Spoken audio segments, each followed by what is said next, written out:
استغفار کا تو مطلب ہے اللہ تو مجھے بخش دے، میری بخشش فرما. تو بخشش کب فرما؟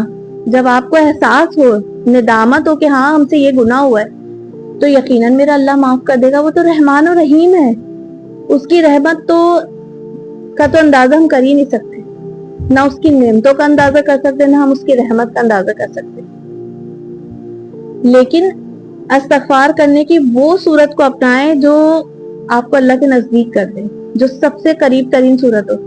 پڑھنے کو تو آپ ذکر اذکار کے طور پر استغفار کا ورد کریں، چلتے پھرتے اٹھتے بیٹھتے کریں، لیکن ندامت ہونی چاہیے دل میں کہ آپ اپنے گناہوں کی معافی مانگ رہے ہیں. اگر اس ندامت کے ساتھ نہیں پڑھیں گے تو آپ کو وہ استغفار بھی فائدہ نہیں پہنچائے گا اس طرح جیسے اس کا نفع پہنچنا چاہیے. دل میں ندامت ہونی بہت ضروری ہے. اب میرے آقا صلی اللہ علیہ وسلم 70 سے 100 بار استغفار کیا کرتے تھے. بخاری و مسلم کی مختلف حدیثوں میں دونوں میں الگ الگ ہے، کہیں 70 کی تعداد ہے اور کہیں 100 کی تعداد ہے. وہ تو معصوم الخطا ہے، پھر ہمیں کتنا استغفار کرنے کی ضرورت ہے. لیکن اگر ہم اللہ کے حضور بیٹھ جائیں ہاتھ پھیلا کے اور اللہ سے ایک بار بھی اگر ہم کہتے ہیں نا اللہ تو میری بخشش فرما دے، مجھ سے یہ گناہ سرزد ہوئے یا میرے اس گناہ کو معاف کر دے.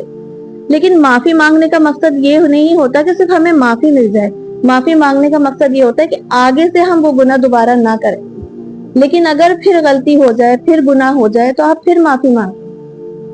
میرا رب رحمان و رحیم، آپ کو میرے رب کی رحمت کا اندازہ ہے یا نہیں ہے؟ آپ جتنی بھی دفعہ آپ سے غلطی گناہ ہو جائے آپ اللہ کے پاس آ جایا کریں، اللہ کی گود میں سر رکھ دیا کریں. وہ بڑا کریم ہے، وہ اپنے بندوں کو معاف کرنے والا ہے. وہ چاہتا ہے کہ آپ ایک دوسرے کو معاف کر دو، اس دنیا میں اپنے معاملات سیدھے کر لو. جب وہ لوگوں کے لیے چاہتا ہے کہ وہ ایک دوسرے کو معاف کر دیں تو پھر میرا اللہ خود کیوں نہیں معاف کرے گا؟ لیکن تھوڑی سی تو ندامت و شرمندگی ہو آپ کو اپنے گناہوں پہ. جب آپ بیٹھیں گے ہی نہیں، بس ایک ہمارا مقصد کیا ہے معافی کا، ہمارا فلاں کام ہو جائے، ہم اتنے 1000 دفعہ استغفار پڑھ لیں گے ہمارا فلاں کام ہو جائے. کام تو ویسے بھی اللہ تعالیٰ بنا دے گا، لیکن ہمیشہ صرف اللہ کا ذکر کاموں کے لیے تھوڑی نہ کرتے ہیں کہ اب ہماری یہ کام ہو جائے تو ہم اللہ کا ذکر کر رہے ہیں، ہمارا فلاں کام ہو جائے. ہم نے ہر چیز کو بزنس بنا دیا، ہر چیز کو تجارت کر دیا. لیکن کیا ہم اللہ کی خوشنودی حاصل کرنے کے لیے توبہ نہیں کر سکتے؟ اللہ کو راضی کرنے کے لیے نہیں کر سکتے؟ جب وہ راضی ہو جائے گا، ہمارے گناہ معاف ہونے لگیں گے تو ہماری زندگی میں تو آسانیاں خود بخود آتی رہیں گی. وہ ہمارے راستے سے ایک ایک چیز، ایک ایک کانٹا پتھر، ہر بڑی سے بڑی رکاوٹ کو وہ خود ہی دور کر دے گا. یہ ہمارے گناہ ہی تو ہیں جو ہمارے راہ میں رکاوٹ بن رہے. بعض لوگوں کے دل میں حسد بہت ہوتا ہے، دوسروں کو دیکھ کے بہت حسد ہوتا ہے. وہ حسد ایسا ہوتا ہے کہ چھوٹے سے چھوٹا کام بھی ان کا بن نہیں پاتا. اب دعائیں بھی کر رہے ہیں، تسبیح بھی پڑھ رہے ہیں، استغفار کا بھی ویٹ کر رہے ہیں، اللہ سے معافی بھی مانگ رہے ہیں، لیکن آپ خود کو گناہ سے تو بچا ہی نہیں رہے. حسد کیوں کر رہے ہیں آپ کسی سے؟ حسد کر لینے سے کیا حاصل ہو جائے گا؟ اللہ نے ہر بندے کی تقدیر اپنی لکھ رکھی ہے، یہ اللہ کی تقسیم ہے. اس کا تو مطلب ہے آپ اللہ کی تقسیم پہ راضی نہیں. اللہ جس کو جس طرح چاہے نواز دے. بہت سے ہم سے بہت اوپر ہیں اور بہت سے ہم سے ایسے بھی ہیں جن کو کچھ کھانے کو بھی نہیں نصیب ہوتا. ہر بندے کے اپنے اپنے حالات ہیں. دیکھیں جس کے جو حالات ہیں اس کے اپنے اعمال کے سبب ہیں. قرآن پاک میں ہے نا، جو تمہیں خوشی حاصل ہوتی ہے وہ میری طرف سے، اور جو تم پہ مصیبت یا پریشانی آتی ہے وہ تمہارے اپنے کسب و عمل کا نتیجہ ہے.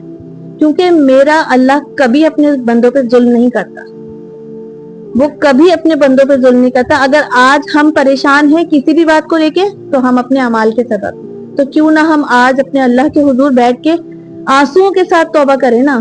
صرف ایک رٹا مار لینے سے تھوڑی نا ہمارے گناہ معاف ہو جائیں گے. ہم استغفار کی رٹا بھی لگائے ہوئے، استغفر اللہ استغفر اللہ استغفر اللہ، کام کر رہے ہیں، اپنے سب کچھ کر رہے ہیں، دھیان ہمارا کہیں اور ہے. توجہ اور دھیان تو دیں آپ اللہ کی طرف، وہ بھی اسی طرح متوجہ ہوگا آپ کی طرف. جب آپ اس پہ توجہ دیں گے، اپنے گناہ پہ شرمندہ ہو کے استغفار کریں گے تو آپ کا 100 دفعہ استغفار پڑھنا بھی آپ کو بہت نفع دے گا.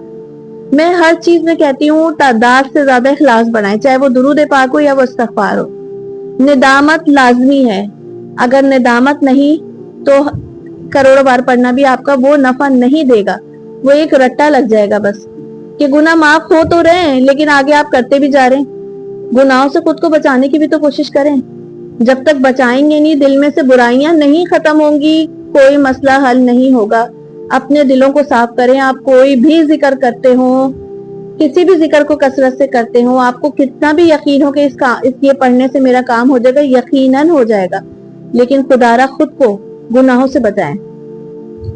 بڑی بڑی چیزوں سے ایک دم بہت سارے لوگ جو ہیں وہ ایک دم عورتیں شرعی پردہ پہ آ جاتی ہیں, بہت کچھ کرنے لگتی ہیں اور پھر ایک دم واپس سب کچھ ہٹ جاتا ہے. اللہ کو وہ عمل پسند ہے جو چھوٹا ہو لیکن مسلسل کیا جائے. دین میں اٹھنے والا قدم ہمیشہ آگے جانا چاہیے, پیچھے نہیں آنا چاہیے. اس لیے چھوٹا قدم اٹھائیں لیکن وہ ایسا ہو منجمد قدم آپ کا کہ وہ آپ کا واپس پیچھے کی طرف نہ آئے. ہر خیر کے کام میں آگے بڑھیں, پیچھے مت جائیں. توبہ استغفار کریں, اللہ کے حضور بیٹھیں. آج اگر آپ کسی پریشانی میں ہیں تو اپنے کسب و عمل کے نتیجے میں ہیں, یہ جان لیں, کیونکہ جب یہ بات قرآن پاک میں بتا دی گئی ہے تو 110% یہی بات ہے. ہر شخص اپنے گناہوں کی وجہ سے پریشان ہے.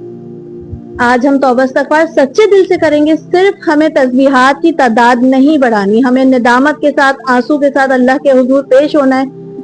جب سے ہوش سنبھالا ہے تب سے اب تک کی تمام غلطیوں کو یاد کریں اور اللہ کے حضور توبہ کریں, وہ اللہ اپنی گود میں سمیٹ لے گا آپ کو. آج اسی بات کے ساتھ میں اپنی ویڈیو کا اختتام کرتی ہوں. اپنا بہت سارا خیال رکھیے گا, اور آپ سب کے لیے میری ہمیشہ دعا رہے گی, چاہے میں یہ ویڈیوز بناؤں یا میں نہ بناؤں. اللہ آپ سب سے خوب راضی ہو, اور اپنی کمنٹس میں مجھے رائے کا اظہار ضرور کیا کریں, اس سے حوصلہ افزائی ہوتی ہے. اپنا بہت خیال رکھیے گا. السلام علیکم ورحمۃ اللہ وبرکاتہ.